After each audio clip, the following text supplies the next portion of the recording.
নতুন প্রধানমন্ত্রীর বাসভবন নতুন সরকার যেভাবে চান সেভাবে হবে বলে জানিয়েছেন অন্তর্বর্তী সরকারের গৃহায়ন ও গণপূর্ত উপদেষ্টা আদিলুর রহমান খান। ১৬ ফেব্রুয়ারি সোমবার সচিবালয়ে নিজ দপ্তরে সাংবাদিকদের সঙ্গে আলাপকালে এক প্রশ্নের জবাবে তিনি এ তথ্য জানান। প্রধানমন্ত্রীর বাসভবনের বিষয়ে আদিলুর রহমান বলেন, ওনারা যেভাবে চান সেভাবে হবে, ওনাদের সঙ্গে আলোচনা করে সিদ্ধান্ত নেওয়া হবে।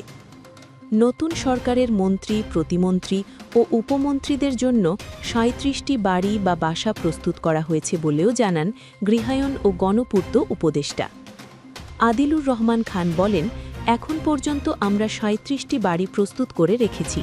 Minto road, Hare road, Dhanmondi ও গুলশানে এ বাড়িগুলো রয়েছে। প্রয়োজনে আরও কয়েকটি বাড়ি তৈরি করার প্রস্তুতি চলছে। ৩৭টি বাড়ির মধ্যে বর্তমান উপদেষ্টা পর্ষদের সদস্যদের বসবাস করা বাড়িগুলোও রয়েছে বলে জানান তিনি।